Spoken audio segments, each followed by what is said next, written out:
Hey everybody, this is Jim at sp500chart.com. It is Saturday right around noon on the 21st of January, and we're going to look at the S&P 500 chart on the action that took place on Friday, and we're also going to look at the week, see kind of what we learned throughout this week. Before we do so, I just want to remind you that the website and this video are for educational purposes only, and nothing stated at the site or in this video is intended to be used as investment advice. Look, I can draw lines on charts, but you have to draw your own conclusions from your own research and make investment decisions that are suitable for your personal financial situation. I'm not a licensed financial pro. I'm just a guy who draws lines on charts. And by the way, you know that the markets make as many people winners, well, probably make more people losers than winners, actually. So somebody's going to lose money in the markets every day. Okay, it's just the way it is. So whether you're short and you watch a 2% rally, or you're long and you watch a 2% dip, it's risky business. So do your own due diligence. Let's look at the chart. Okay, we are starting off with a 30-minute chart, and hey guys, this is starting to look like a possible rising wedge. Okay, and we've come off this low down here at in the low 1200s, and now we're up about 108, 109 points in the S&P. We have a target of 13. I've been calling it 1380.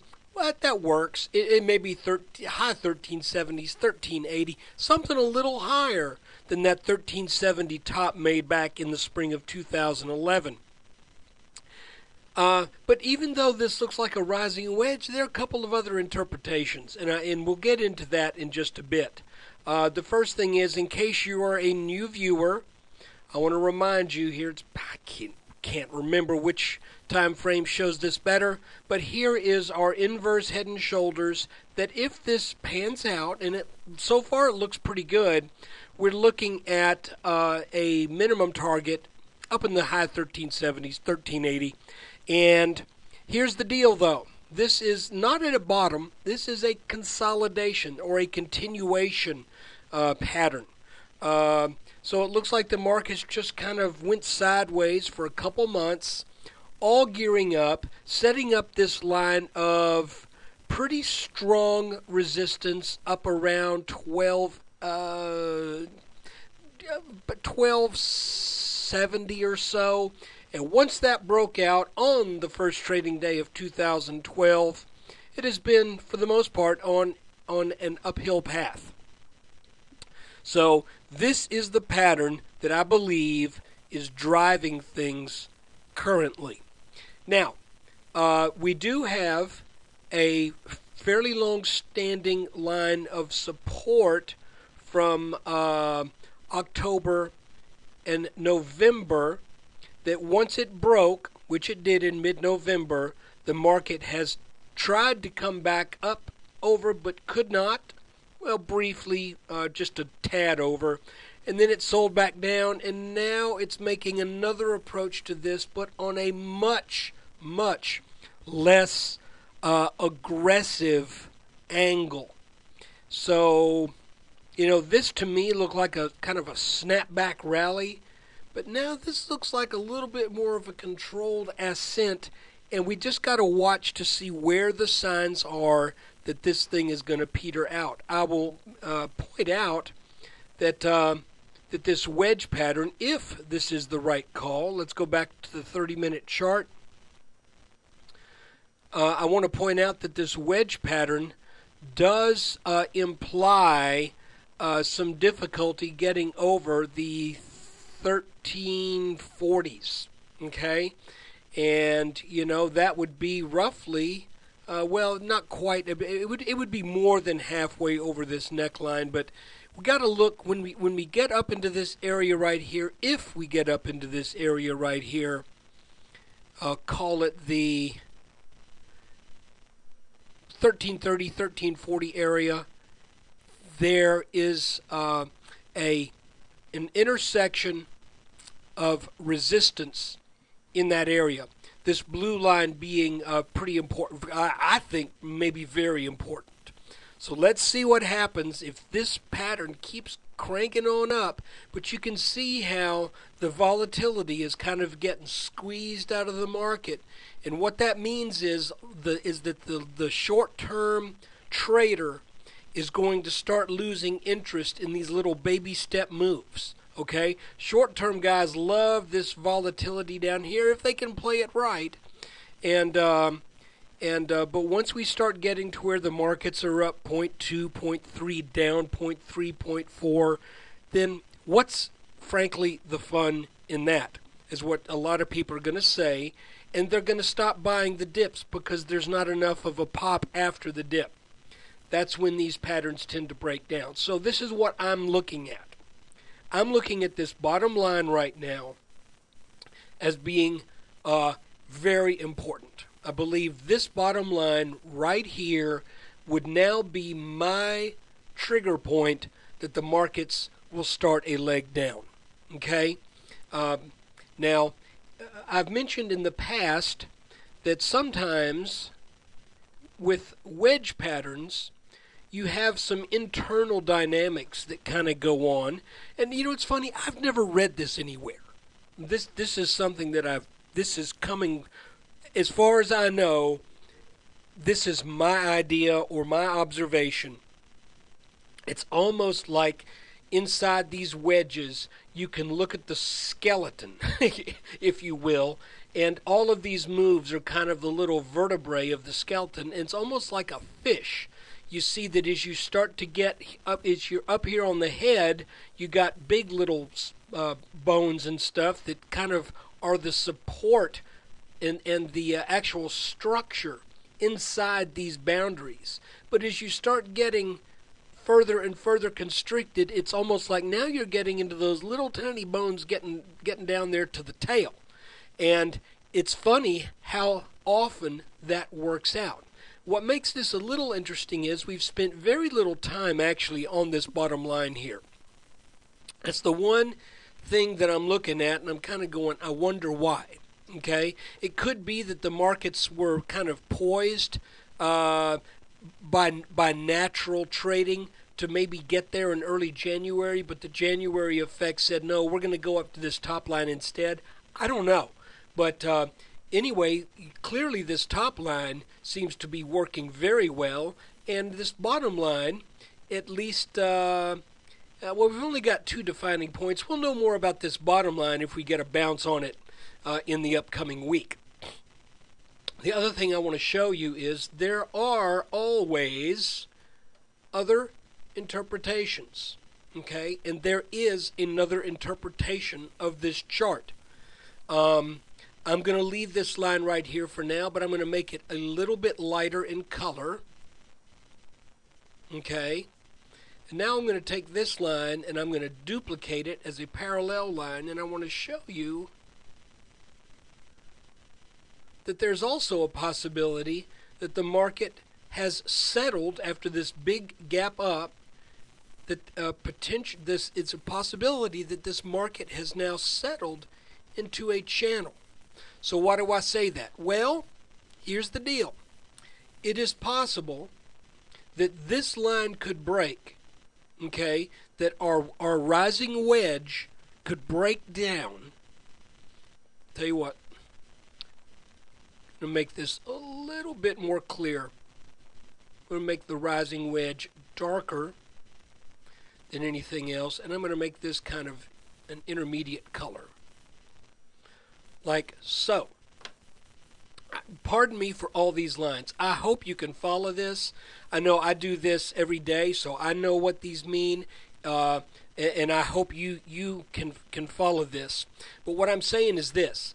This appears to also be a line that has potentially some technical significance. So if this wedge were to break down, let's say maybe on, let's say we get a touch up here on Tuesday or Monday, and then we come down and then we break this, it is very possible that any break of this pattern, of this line right here, could find support right here. And that could result in a back test or something to this broken line. This is a pretty steep line, okay? So what I'm saying is, if this breaks, that would be my first sign that there may be something amiss. But this right here could catch it and throw it back up for a back test. Then if it comes down and this breaks again, then I think that would be very solid evidence that the market is starting to encounter some selling. Now let's take a look at the week, kind of what took place, and I'll be honest with you. I always try to be honest with you. After that big down day on Friday, I was sort of expecting a back test and more weakness coming into the week of the 17th. However, when we got over this 1298 line, 1296, 1297, wherever it is exactly, I did talk about this line last week, and I said if we get over that line, then I think that's the signal that the market wants to go higher.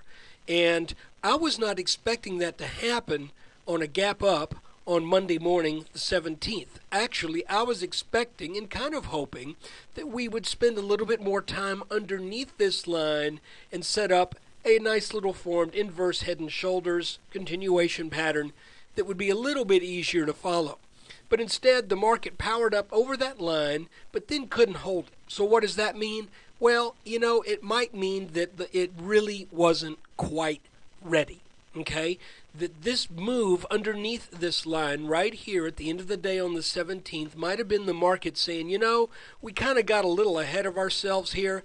We got to come back. We got to weed out a little bit more sellers. We got to bring in a few more buyers because we can't really sustain this gap right here. And that was not exactly, but you might say that was, quote, a closing of that gap. I don't believe in gap closing. I do believe in gap resistance and gap support, however. I don't think there's anything magical that says a gap has to be filled, but I think there is something very technically significant that says once a gap is filled, it tends to move back up or back down depending on where your gap occurred. So anyway, the call that getting over 1297 or so would lead to some market strength was generally correct, but I did not. Once we got over that, then this kind of came something as a surprise. Now, I will show you that I think I had this on one of my charts last week.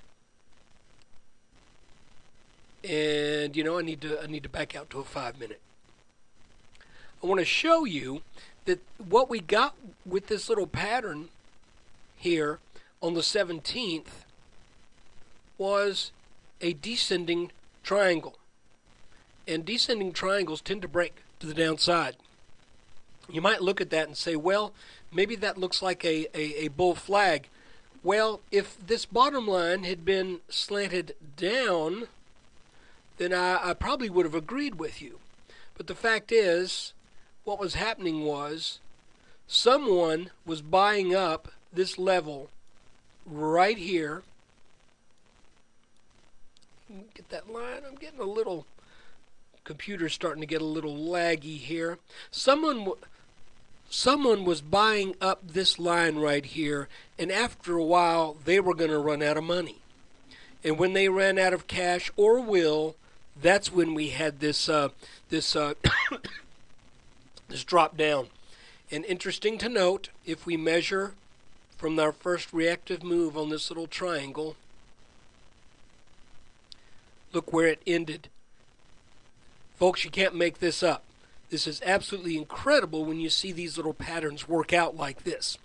So anyway, after that move down, after we crossed back over this line again, having brought in some more buyers and worked out some more sellers, then the markets bounced on this extended kind of that backbone of this little pattern, if you will, and started to head back up. One call that I made that turned out to be not correct was in the week. I said this looks like this could have been a little rising wedge here. But guys, that's why you always need to wait for confirmation. Because if you had shorted this thinking, yeah, it's going to break down, it looks like a wedge, you got to wait for the breakdown. And unfortunately, that means you're going to miss some trades in a volatile market because a lot of these moves happen overnight. And I think that's made a bit worse by what's going on in Europe, that their news cycle is while we're in bed. So, so be it.